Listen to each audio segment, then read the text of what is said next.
Yo, what's going on YouTube? So in today's video, I got a comparison between the Bose QC45 and the XM4's Sony's flagship versus Bose flagship. And I'm here to tell you why I'm going to be keeping these instead. So the way I'm approaching this video is going to be from a standard user perspective. I'm not going to be jumping deep into audio and sound like that. I'm going to be talking about what they're actually used for. Obviously sound, so I'm going to touch on that a little bit. I'm going to touch on the active noise canceling a lot of it, and I'm also going to talk about some things that relate to me, my specific use cases, like gaming. I know these are meant for gaming, but I actually do use them for gaming once in a while. So I'm going to talk about all that, and again tell you why I decided to go to the QC45s. So the first thing I'm going to start with are the specs, and I got some notes here. So we're going to start with the Bose first, and we got Bluetooth 5.1, the 0.1 versus 5.0 on Sony. We got 24 hours battery life on the Bose. We got 30 on Sony, and that does, at 30 from Sony, does account for active noise canceling. We got USB-C on both. Kudos to you, Bose, for finally making the change. We have headphone jacks on both, but on Bose we have 2.5 millimeter, the tiny one, the not really standard one that people don't use, and we have 3.5 on Sony. We have an app for both, but Sony's is definitely better. And on their website, Bose lists 4 microphones for their noise canceling. Take that as you will. So I'm going to go over a few things that the Sony XM4s have that the QC45s don't have. One, we got NFC quick pair for the XM4s. We have LDAC audio support also. We have quick charging on the XM4s. Yes, these have quick charging, but these are going to be a little bit faster and give you a little bit more juice. These are rated for 10 minutes charge time, and it will give you about 5 hours. Now that 3.5 millimeter jack doesn't really make a big difference unless you're someone quirky like me who has that weird use case where you game with your active noise canceling headphones. And another difference is the actual headphone app. The Sony app called Headphones, I believe, or Sound Connect, I forget the name honestly, but they're much better. There are a lot more features that you can customize in there.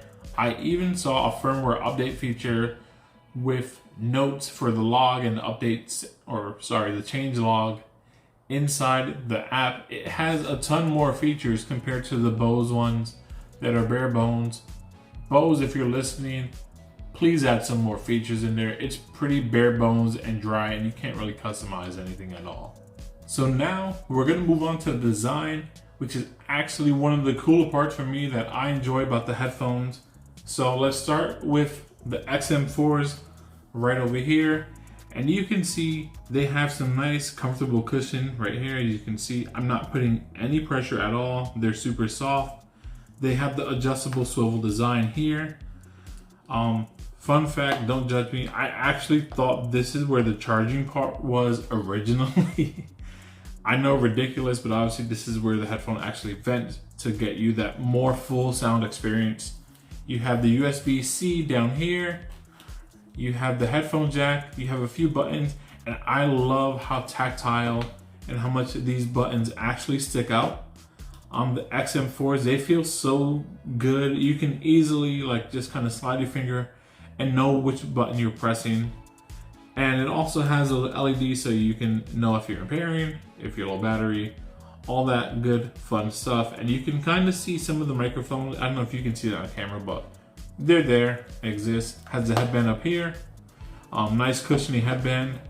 And you can see here it has kind of a plastic and metal support inside the headband so you can retract, and it's pretty good. It honestly moves very smooth and fluid, and it's pretty stiff enough that you're not going to accidentally move it.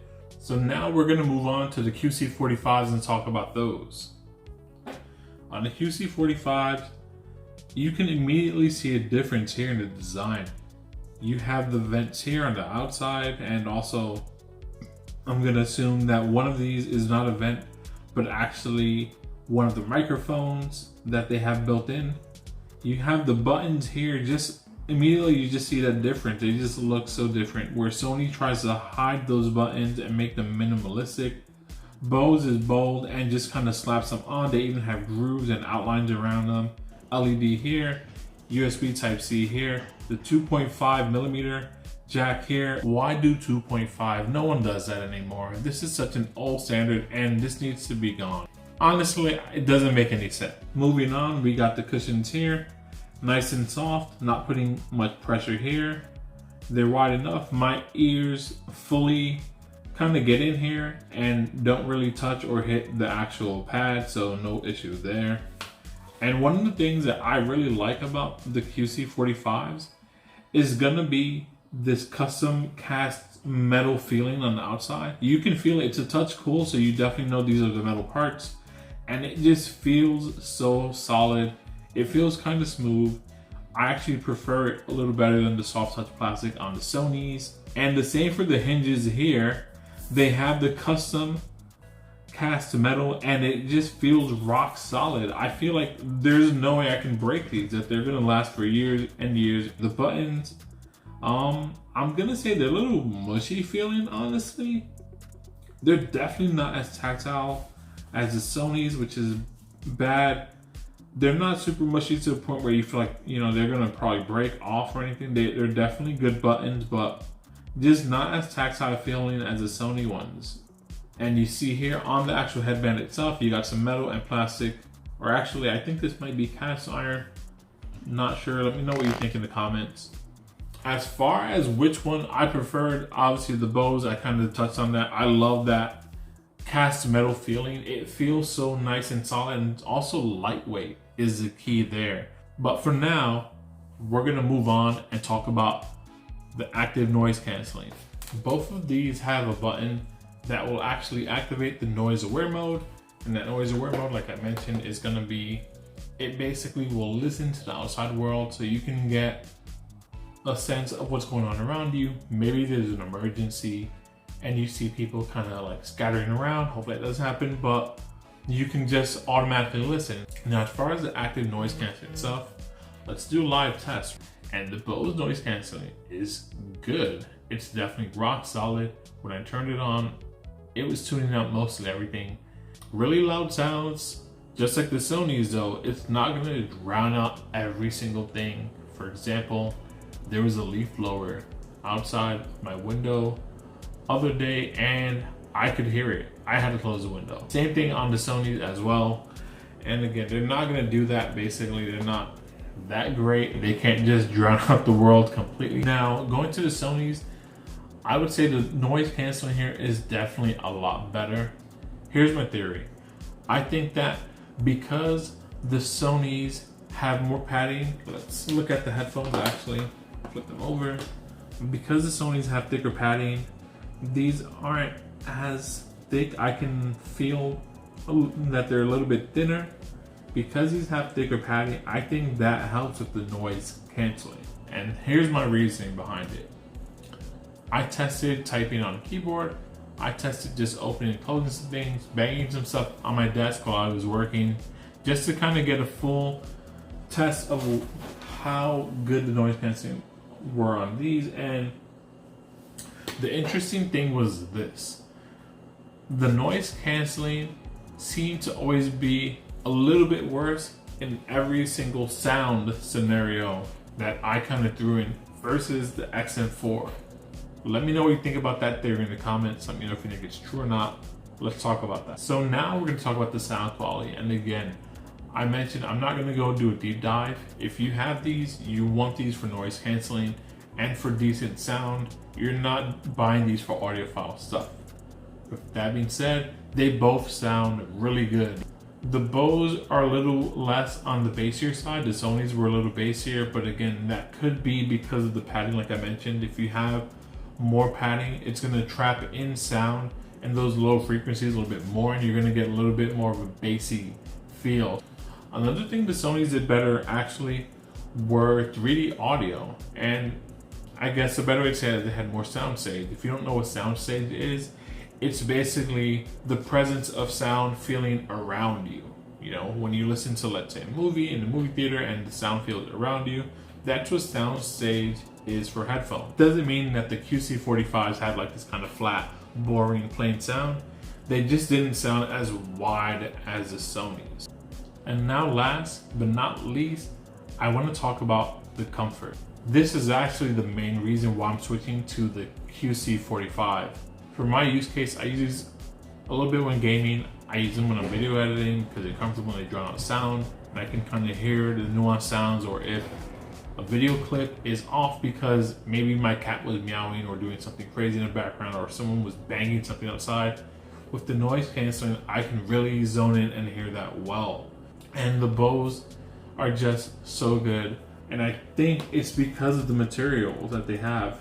This custom cast metal and the nylon glass that they have built in here into the headband and all the different materials, I think just make up for this amazing experience and this kind of weightless experience. This metal really like feels like it weighs almost nothing, but it feels super sturdy at the same time. They're so strong, the hinges feel so strong. Like I'm squeezing it with so much pressure right now and it's not flexing at all because again, it's metal, but it's also very lightweight. And now moving on to the Sonys. They feel good, but again, they're just plastic, so it doesn't feel as good or as smooth as that custom metal.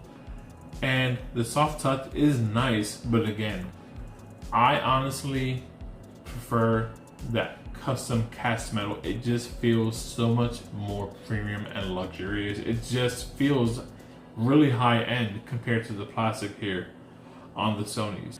One of my main problems is I don't feel like the XM4s give all day comfort. And I'm saying that from experience. I've used these for months and I work with these all day long. After a few hours, I feel like I need to take them off, but just having them on my head, I can feel a lot more weight and I can feel the headphones more, and I just kind of get that fatigue a lot faster. With the QC45s, I don't even know if that actually happened. They just feel so much more balanced. Let me just bring these up for a second.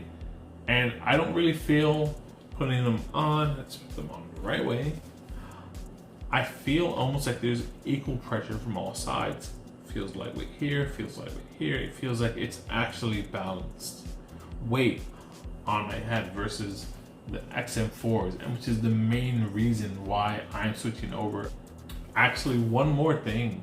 We're going to talk about the Quirks, both of them. I'm going to talk about the Sony one first, reiterating what I said before, and that voice activated talk to speech thing is just a killer. And I mean the feature where you talk and it does the noise awareness mode automatically. One of the quirks on the QC45s is that when you plug it into this 2.5mm jack, the volume is at 0 by default. I found out the hard way that I had to go and pump the volume all the way up manually in order for me to start hearing things. No, Bose, don't do that. Change that, please. So I just want to talk about the mic quality really quick. It's pretty bad. I've been in video meetings for about 2 weeks and I often get complaints. People saying that I can't be heard, things like that. I've even did a mic test on my own and it sounds very staticky. It sounded like the connection, the Bluetooth connection that is, was breaking up constantly. Not sure what to blame that on. It just sounds like it has a really bad mic. Maybe a firmware update could fix that, but as of right now, I can't recommend this for phone calls or video calls. You definitely need an external mic or just a different headset altogether. This is a quick test with the QC45 microphone. Let me know in the comments what you think about the mic quality. And there you have it. That's the video. I hope someone found this helpful. Again, I wanted to make the most practical video possible. That being said, let me know if you found this helpful. Drop a comment if you have any questions below. Subscribe if you want to see more tech content. I'm going to be pumping out a lot more tech content and some PS5 videos I got dropping soon, and a full review on my Hisense U8G. And that's it. That's all I got for right now. Thanks for watching this, and I hope to see you in the next one. Peace.